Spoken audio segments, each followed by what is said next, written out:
Eid shopping, Eid shopping, Eid shopping. একদিনে কি ঈদের শপিং কমপ্লিট হয়? আমাদের তো হয় না, কারণ আমাদের বাড়িতে 7জন মেম্বার আছে। 7জন মেম্বারের একটা একটা করে ড্রেস কেনা একদিনে তো ইম্পসিবল। যাই হোক, এমনিতেই আমরা একটু খতখতে টাইপে আছি, একদিনে একবারেই সব কিছু পছন্দ হয় না। তো সেই জন্য আবার আজকে মনমোহিনীতে আসা। তো আমরা আজকে চলে এসেছি বোলপুরে মনমোহিনীতে। আগের দিন তোমরা ব্লগটা দেখেছো, বিশালে গিয়েছিলাম।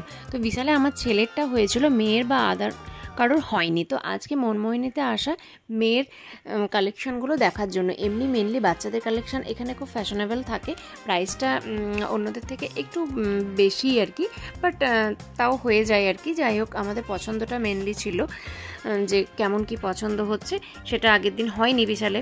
তো এই জন্যই আজকে মনমোহিনীতে আসা। আর এখানে এসে সাইজের একটু প্রবলেম হচ্ছে, যেটা পছন্দ হচ্ছে সেটা সাইজে হচ্ছে না, যেটা সাইজে হচ্ছে তো সেটা পছন্দে হচ্ছে না। তো যাই হোক, কোনো রকম করে সবটা ঘোরা হলো আর টাইম ওয়েস্ট হলো। আর এই দেখো, আমার ছেলে এখানে স্ট্যাচুগুলোকে নিয়ে খেলা করছে। ও গেলেই স্ট্যাচুগুলো নিয়ে এরকম করে খেলতে শুরু করে।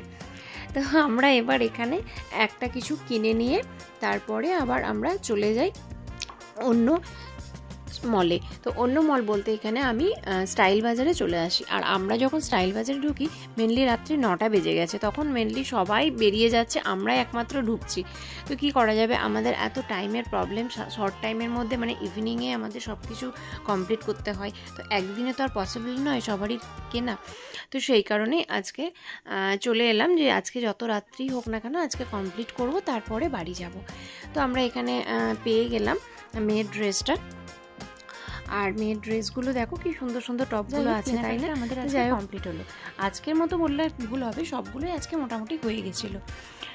তো এবার আমরা বাড়ি যাব। যখন বাড়ি যাওয়ার জন্য বেরোচ্ছি তখন দেখছি স্টোরে আর কেউ নেই, মানে অলরেডি রাত 10টা তখন বেজে গেছে। যেহেতু ঈদের বাজার বলে এতক্ষণ অবধি খোলা ছিল, এমনিতে কিন্তু খোলা থাকে না। তো আজকের ব্লগটা আমি এখানেই শেষ করছি, টাটা।